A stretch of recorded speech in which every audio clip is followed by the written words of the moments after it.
بسم اللہ الرحمن الرحیم۔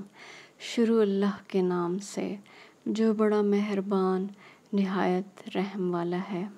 دوستو، آج حدیث کے حوالے سے چند اسلامی اصطلاحات کا تعارف کیا جائے گا جن کا جاننا عام مسلمان کے لیے ضروری ہے۔ حدیث اسلامی اصطلاح میں یہ لفظ آپ صلی اللہ علیہ وآلہ وسلم کی بات چیت، اعمال و افعال اور پسند ناپسند کے لیے مخصوص کر دیا گیا ہے۔ آپ صلی اللہ علیہ وآلہ وسلم نے اپنے کلام کے لیے اس لفظ کو پسند فرمایا تاکہ آپ صلی اللہ علیہ وآلہ وسلم کے کلام اور دوسرے لوگوں کے کلام میں فرق ہو۔ حدیث کی اقسام۔ حدیث کی 4 اقسام ہیں۔ حدیث قولی، اس قسم میں صرف ان احادیث کو شامل کیا گیا ہے جن کا تعلق آپ صلی اللہ علیہ وآلہ وسلم کی بات چیت سے ہو۔ حدیث کی کتابوں میں اکثر احادیث کا تعلق اس قسم سے ہے۔ حدیث فعلی، اس قسم میں ان احادیث کو بیان کیا گیا ہے جن کا تعلق آپ کے اعمال و افعال سے ہے۔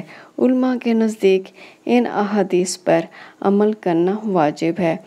تقریری حدیث، یہ حدیث کی وہ قسم ہے جس میں آپ صلی اللہ علیہ وآلہ وسلم نے اپنے کسی صحابی کا کام دیکھا اور پسند فرمایا، یا آپ صلی اللہ علیہ وآلہ وسلم نے خاموشی اختیار کر لی اور منع نہیں کیا۔ حدیث قدسی، محدثین نے حدیث کی اس چوتھی قسم کا ذکر کیا ہے جس میں آپ صلی اللہ علیہ وآلہ وسلم نے اللہ تعالیٰ سے روایت کی ہے۔ علماء نے لکھا ہے کہ اس میں مفہوم اللہ پاک کی طرف سے اور الفاظ آپ صلی اللہ علیہ وآلہ وسلم کی طرف سے ہوتے ہیں۔ خبر، جب یہ لفظ حدیث کی کتابوں میں ملتا ہے تو اس سے مراد حدیث ہوتا ہے۔ عام استعمال میں اس کو کسی واقعہ کو بیان کرنے کے لیے استعمال کیا جاتا ہے۔ اثر، یادگار یا باقی رہ جانے والی چیز کو اثر کہا جاتا ہے۔ علماء حدیث کے نزدیک صحابہ اور تابعین کے اقوال کو اثر کہا جاتا ہے۔ سنت، سنت کا مفہوم ہے راستہ اور طریقہ۔ اسلامی اصطلاح میں سنت کو آپ صلی اللہ علیہ وآلہ وسلم کی زندگی گزارنے کے طریقہ کو کہا جاتا ہے۔ صحابی، وہ مرد یا عورت جس نے آپ صلی اللہ علیہ وآلہ وسلم سے ملاقات کی، اسلام قبول کیا اور ایمان کی حالت میں وفات پائی۔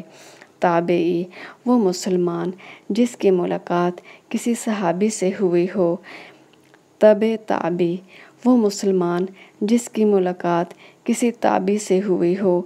راوی، حدیث کے بیان کرنے والے کو راوی کہتے ہیں۔ سند، حدیث کا وہ حصہ جو راویوں کے نام پر مشتمل ہوتا ہے۔ متن، حدیث کا وہ حصہ جو آپ صلی اللہ علیہ وآلہ وسلم کے اقوال اور افعال مبارک بیان کرتا ہے۔ روایت، حدیث کی درستگی جانچ پڑتال کے لیے جو اصول بنائے گئے اس کو روایت کہا جاتا ہے۔ جرح و تعدیل، حدیث کے راویوں کے حالات زندگی، ان کے کردار کی مضبوطی اور حفظہ کی جانچ کرنا جرح و تعدیل کہلاتا ہے۔ اسماء الرجال، علم حدیث کی شاخ ہے جس میں حدیث کے راویوں کے حالات زندگی، ان کے اساتذہ، قوت حافظہ، تقویٰ، پرہیزگاری اور حدیث کی روایت میں ان کے مرتبے کا جائزہ لیا جاتا ہے۔ حدیث کی صحت اور ضعیف اور راویوں کی تعداد اور سند کے مسلسل اور منقطع ہونے کے اعتبار سے حدیث کی بہت سی اقسام ہیں جن میں کچھ مندرجہ ذیل ہیں۔ صحیح وہ حدیث جس کی سند متصل ہو، راویوں کے بیان میں ضبط کامل درجے کا ہو۔ حسن وہ حدیث جس کے راوی صدق و امانت میں مشہور ہوں، جن پر جھوٹ کی تہمت نہ ہو، جس کے راوی حدیث صحیح کے راویوں کے درجے تک نہ پہنچتے ہوں۔ ضعیف حدیث ضعیف جس کے راویوں کی صفات حدیث صحیح اور حدیث حسن کے راویوں جیسی نہ ہو، ان پر شک و شبہ کی گنجائش باقی رہ جائے، یا اس کے راوی ناقابل اعتبار اور بدعقیدہ ہوں۔ صحاح ستہ احادیث کی مستند 6 کتابوں کا تعارف ہم مختصر یوں بیان کر سکتے ہیں۔ صحیح بخاری، اس کتاب کے مصنف کا نام محمد اسماعیل بن مغیرہ 194 ہجری میں بخارا میں پیدا ہوئے اور 256 ہجری میں وفات پائی۔ اس کتاب کے لیے انہوں نے 6 لاکھ احادیث کو جمع کیا، اس میں سے 2761 احادیث کو منتخب کیا گیا۔ صحیح مسلم کے مصنف امام مسلم بن حجاج نیشاپوری ہیں۔ پیدائش 206 ہجری اور وفات 261 ہجری میں ہوئی۔ اس کتاب کے لیے آپ نے 3 لاکھ احادیث کو جمع کیا، جس میں سے صرف 7275 احادیث کو شامل کیا۔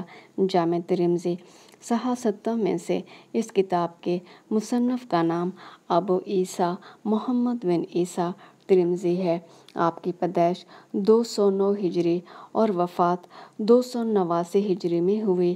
آپ ایران کے شہر ترمذ میں پیدا ہوئے۔ آپ کی یہ کتاب حدیث کی کتاب ہی نہیں بلکہ یہ فقہ کی کتاب کا بھی درجہ رکھتی ہے۔ سنن ابی داؤد، اس کتاب کے مصنف کا نام ابو داؤد سلمان بن اشعث سجستانی ہے اور آپ کی پیدائش 202 ہجری میں اور وفات 275 ہجری میں بصرہ میں ہوئی۔ امام ابو داؤد نے 5 لاکھ احادیث جمع کی، جس میں سے صرف 4008 احادیث کو کتاب میں درج کیا۔ سنن نسائی، اس کتاب کے مصنف کا نام عبد الرحمن احمد بن شیب نسائی ہے۔ ان کی پیدائش 215 ہجری میں نسا شہر میں ہوئی اور اسی نسبت سے یہ نسائی کہلائے۔ 88 سال کی عمر میں 303 ہجری میں وفات پائی۔ اس کتاب میں انہوں نے 5761 احادیث کو شامل کیا۔ سنن ابن ماجہ، اس کے مصنف کا نام ابو عبداللہ محمد بن یزید بن ماجہ ہے۔ یہ 209 ہجری میں ایران کے شہر قزوین میں پیدا ہوئے اور 272 ہجری میں وفات پائی۔